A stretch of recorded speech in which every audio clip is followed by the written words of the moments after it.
Hello everyone and welcome back to Majik Ministries.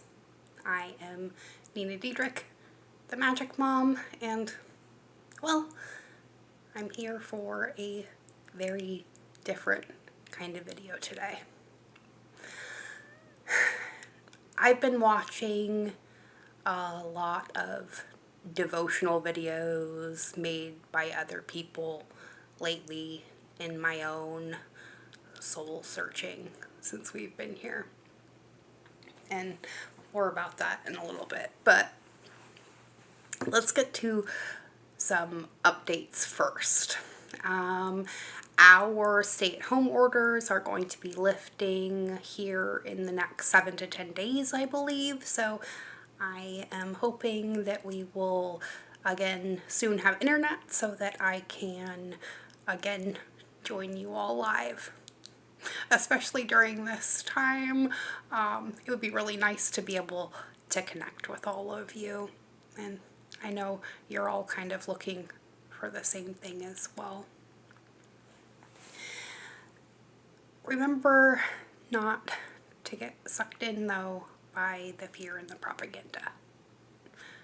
Stay centered in that soul self, your higher aspect, God, whatever you call it, and make sure that that is the place that you're also watching this video from as well. Those of you who are returning, thank you so much, and I love you all beyond measure. You have no idea what it means to me to have all of you here to share my space. And well, welcome officially.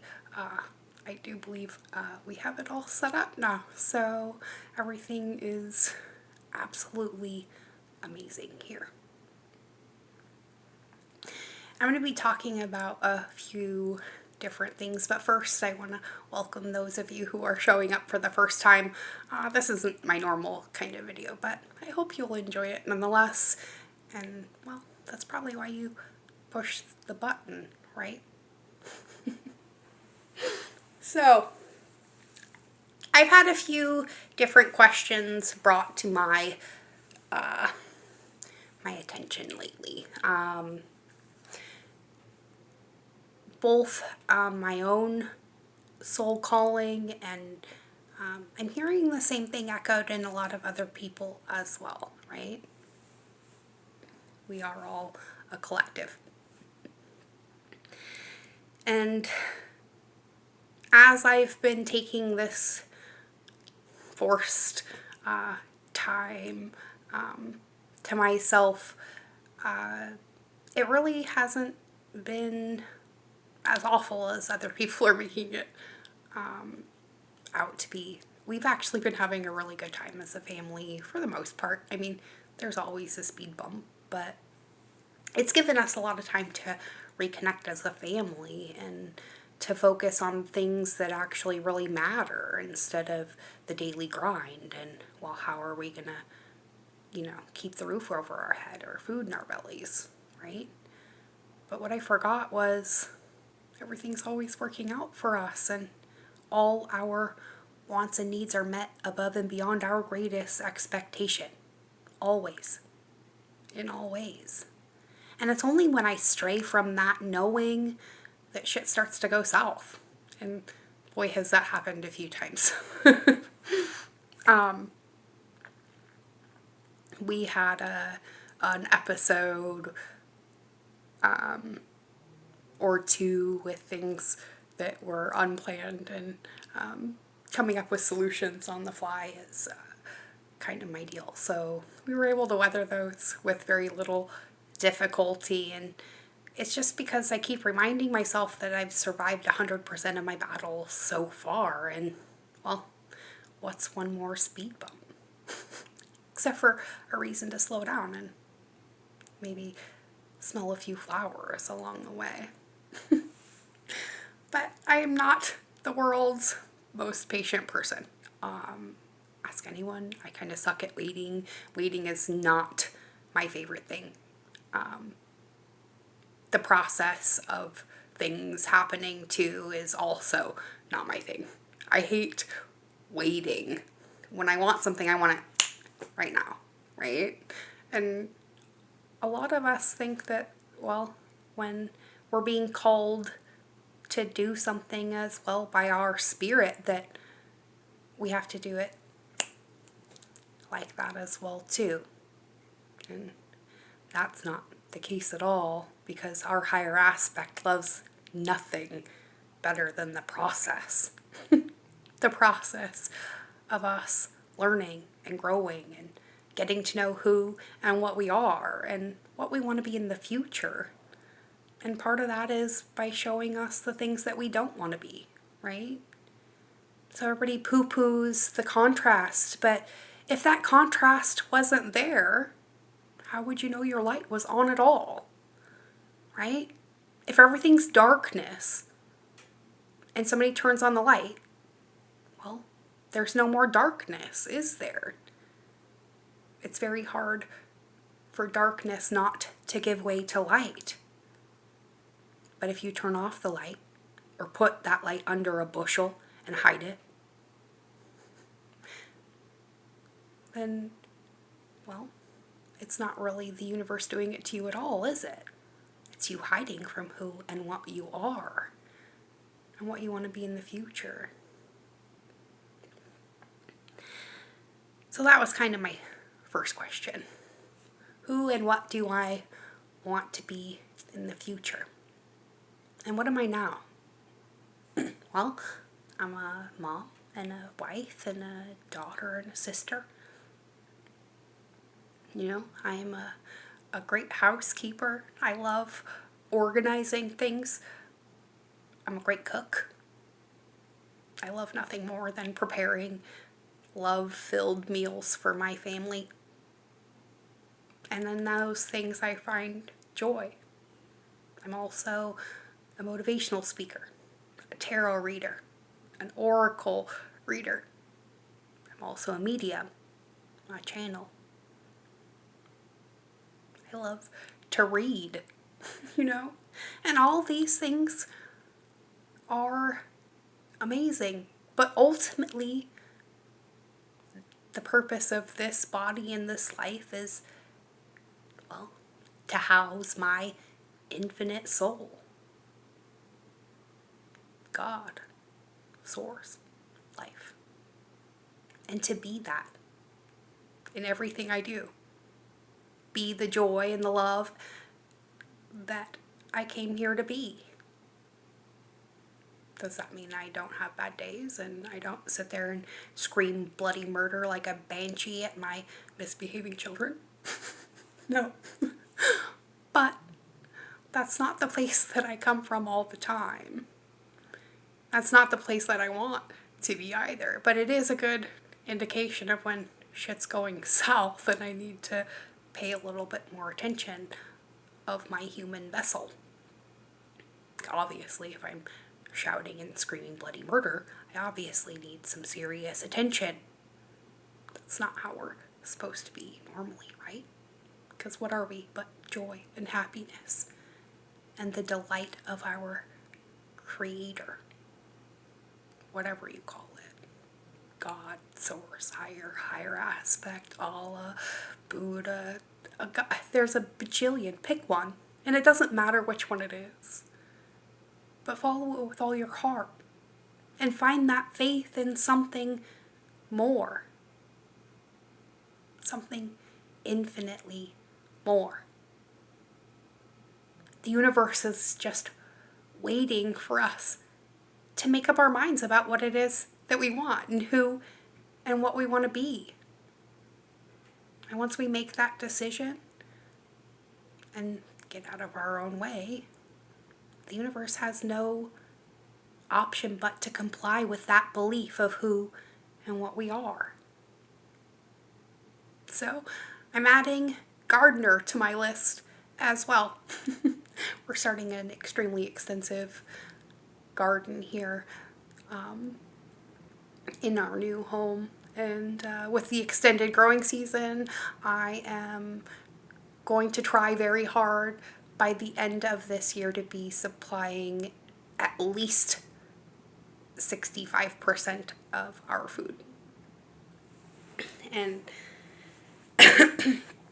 by next year and the year after that, I hope to be providing at least 90% of what it is that we eat. So that's my newest goal. So you may see some garden videos popping up on here too. But right now, this is just a heart-to-heart between me and you. My heart space speaking to yours. If you've made it this far in the video, thank you. Thank you for caring enough to continue listening. And know I have nothing but blessings to bestow upon you, as does the universe. So a really interesting question has kind of been popping around in my head, and I keep hearing it over and over and over again from other people, and it's kind of an exercise. The first one, though, is I'm going to ask you to list the 5 things that you love the most. People, place, thing, doesn't matter what it is. Write it down. And then I want you to read it to yourself. Go ahead, I'll give you a minute right now. Right? See my new cup? The Magic husband got this for me. I love it. Now, back to those 5 things that you love the most.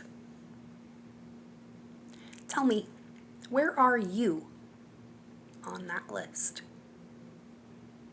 Did you even make the list? Was one of your top 5 yourself? Because it should have been the first one.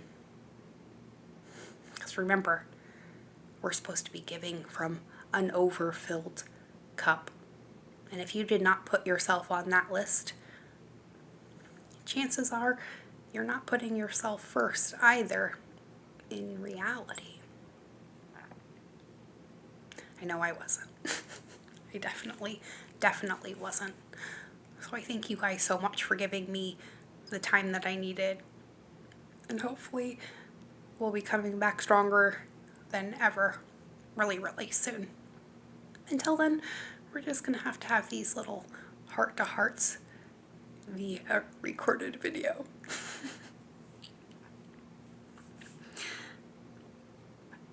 And that leads me to my second question. If you had absolutely unlimited resources, and you could have anything that you desired in your life, what are the top 5 things that you would choose? Money were no object. My top 5, I want to have a farm in the country. I want to raise goats. I want to grow our own food and make my own medicines and live a life as close to creation as I can. That is my ultimate goal. And to be here with you. Continue my ministry, because that really is what this is. From the very beginning, it's just been a space where I could come talk to myself and sort out my head. Thank you all for coming along on that journey with me.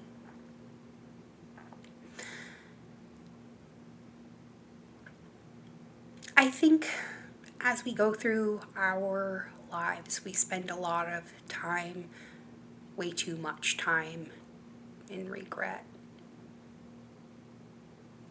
And one of the things I never want to regret is my growth,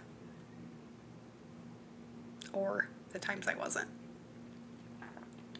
So learning how to deal with that aspect of myself that I've now outgrown, and not keep picking the scabs off of everything that I ever did that was wrong, and why I'm not worthy of receiving all of the gifts that I'm receiving now. It's hard.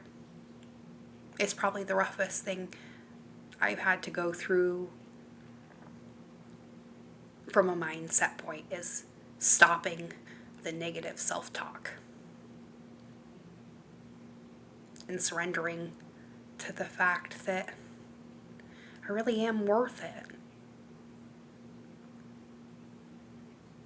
And all those things that I did in the past don't really matter, because they were just the contrast. They're a reminder of who and what I'm not, so that I can again focus on who and what I am. And I am a child of creation. I am a creator creating, lifing. I am love, and so are you. And ultimately, that's the only thing that matters anymore. Who are you and where are you coming from? Because really, in reality, fear is the root of all things in the contrast. Fear is just the reminder that, on the other side of the wall is a different choice. But you don't have to choose that choice. Because on the side of the wall that you are on right now, the light, there's infinite resources. And only in the darkness do you find the lack.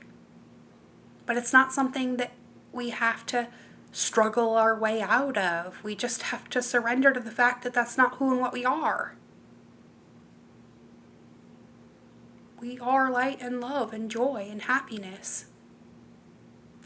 We are the gentlest hug and the sweetest kiss you ever had. Rainbows and kittens.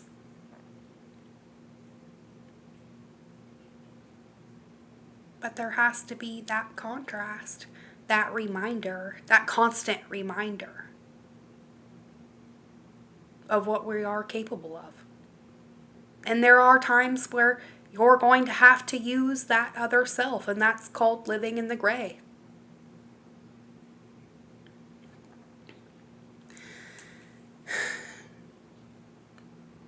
And that's where God is, in the gray. Because not everything is black and white. Not everything is good or bad. But both. And as I've been getting that reminder, it's been a lot easier to let go of all the things that have hurt me in my past, so that I don't keep perpetuating them in my future. And boy, have those manifestations been occurring faster and faster. Take this move, for instance, right? 1 year ago today, we were living in a 500 square foot cabin in the woods that had rats and was falling apart despite our best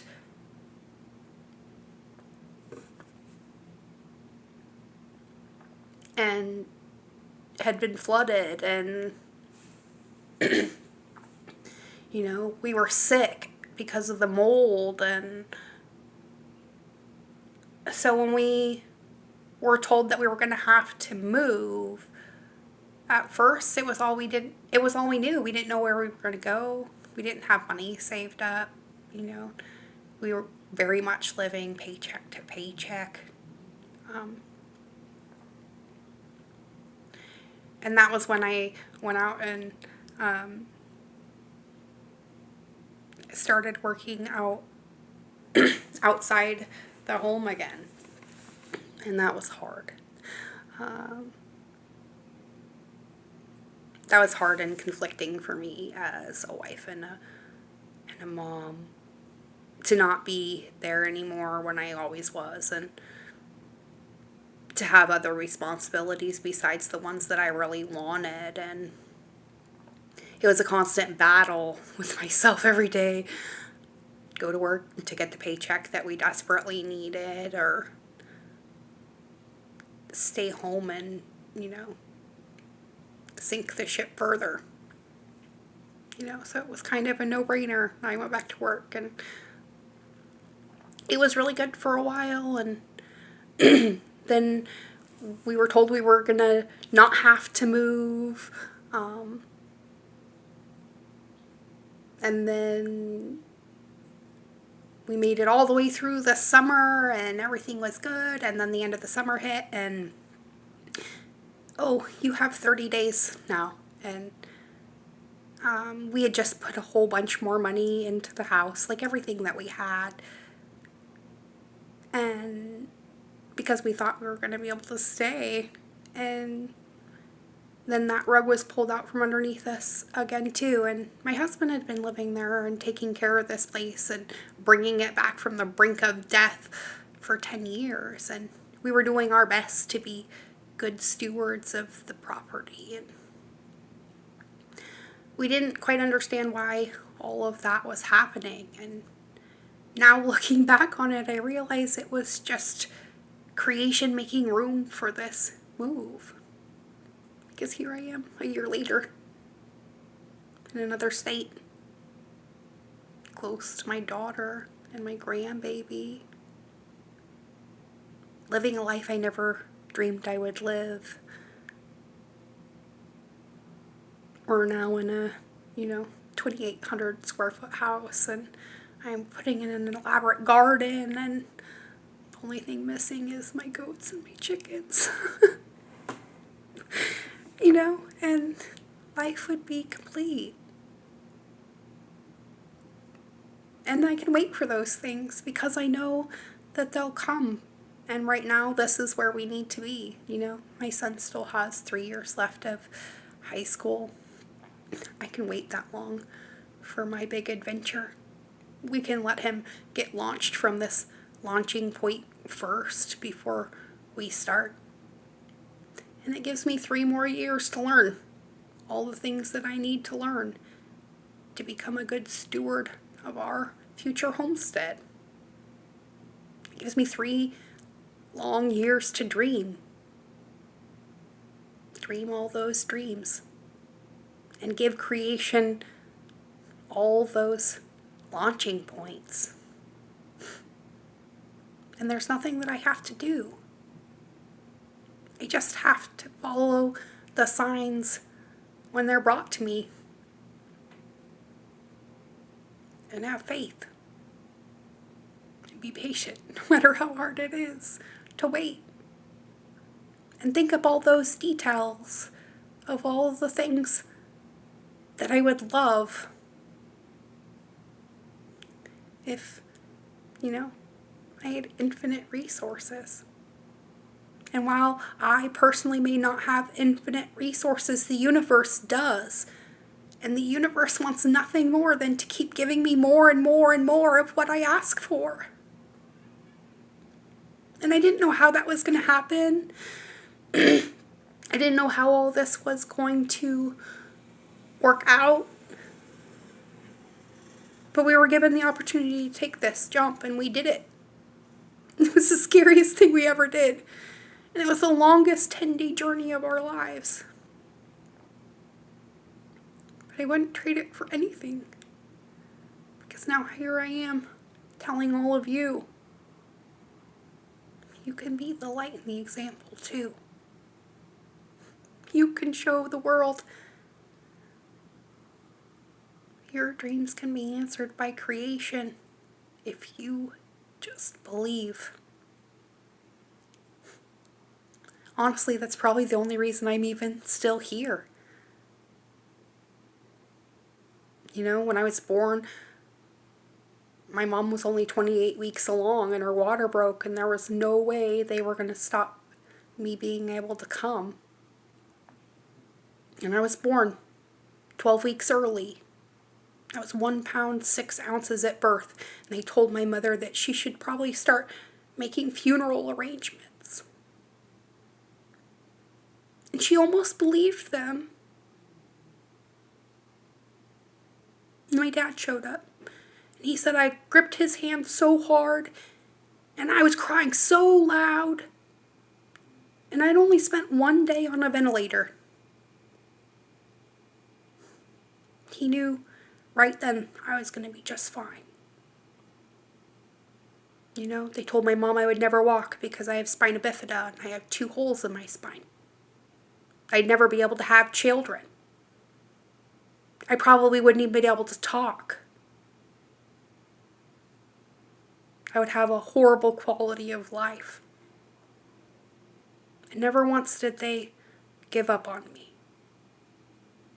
Was my childhood perfect? No, it wasn't. But they did the best they could. And they gave me the best start any parent could. They believed me. They believed that I'd make it and I'd be okay. And I am. Do I have problems? Sure, yeah. I get horrible headaches and I have massive spinal pain, and there are some days that it's really hard to get out of bed. But every day I open my eyes, I'm so fucking grateful that I'm still here. That it makes it worth it. And I get out of bed. And I don't listen to anything they said.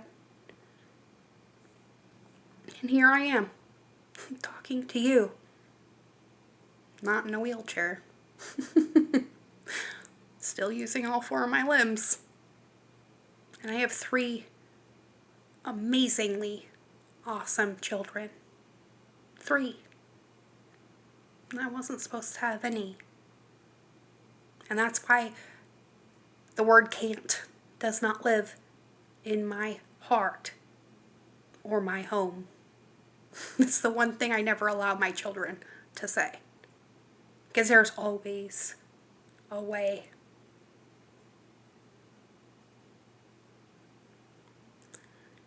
And sometimes the best thing to do is just pray and sleep on it. And sometimes, well, actually, most of the time, the solution finds you without you having to do anything at all. Because the world is full of nothing but angels. Remember? God said that to us all at one point or another. Fear not. I am always with you. Right? For the first time in my life, even though I've been completely ostracized by all of my family, and most of my husband's too for that matter, just for what I do and what I am, I know I'm not alone. The Creator would not have given me the gifts that I have if I was not to use them to shed light on the world and to be the love that I came to be in every way, in all that I do.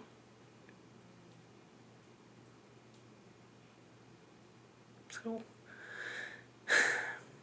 as they like to say on one of my favorite YouTube channels, Thousands of Roots, whatever you do, do it with your whole heart, right? And this is going to be the launching point for what Majik Ministries is eventually going to turn into. A lighthouse of love for all the people who find it. And if it brings me business, cool. If it doesn't, cool. But if it can help shed light in one person's life, to just know that no matter what you're told, your belief is what creates your reality. And my job is done. If one person smiles from watching these videos or leaves feeling a little bit better, my job is done. because we are here to be nothing more than the receptacles of God's love. And to reflect that in everything that we do. So think about those questions that I asked you. Think about what your answers were. And now that you know a little bit more, would you change those answers? And remember, when you're dreaming, the universe is always capable of infinitely more than you can ever imagine. So try not to limit it, okay? Think of the biggest dreams that you have, and think of them often with joy. Don't worry about how it's going to come. Just know it is. Will you maybe have to wait a year or 2 or 3 or more? Possibly. But is it being worked on by the universe right now? Absolutely.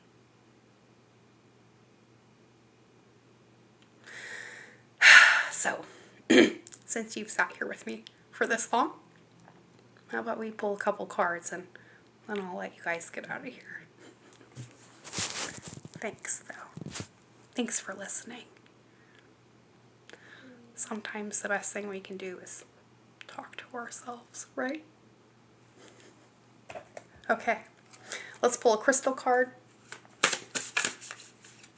And there it is right here. We get black obsidian, very grounding.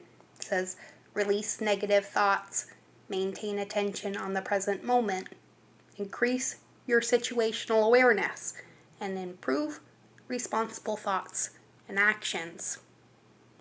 The mantra says, I pay attention to what is going on around me and within me because I am attentive. Right? Amen. Let's get a card from Esther and Jerry Hicks's Money and Law of Attraction, because I know a lot of us are worried about finances. Try not to stress about it too much, though. Know the universe has your back, and all your wants and needs are met above and beyond your greatest expectation. Only when you allow fear to enthroned itself in your heart will you manifest it in your life. So, what number did we get? 53. Appreciation and love are identical vibrations, right? So, the card says, appreciation and love are identical vibrations. Appreciation is the vibration of alignment with who you are. Appreciation is the absence of everything that feels bad and the presence of everything that feels good. When you focus upon what you want, when you tell the story of how you want your life to be, you will come closer and closer to the vicinity of appreciation. And when you reach it, it will pull you toward all things that you consider to be good in a very powerful way.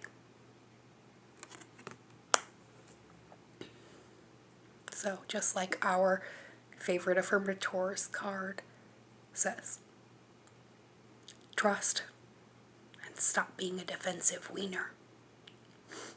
Right? And no, I love all of you beyond measure. And your light in my life creates miracles every day. Thank you for all you've done to help us get where we are, because I know all your prayers have been answered times 10. And I'm sending all of those back to you and your families during this time in infinite ways. So know you're safe, loved, and protected. Always, in all ways. my friend Raji says, right? Go check out Opal Oracle if you haven't. She is epic. And until next time, I pray blessing over you and yours. And know I love you all beyond measure. So go out. Be good. Be good to yourselves. But most of all, keep being good to each other. Because we are much stronger united. So don't give in to the separation. It's just fear. Instead, turn your face to the light and praise creation for the fact that you're even breathing. And know the universe wants nothing for you but what you want for you times a million. Bye, everybody. See you soon.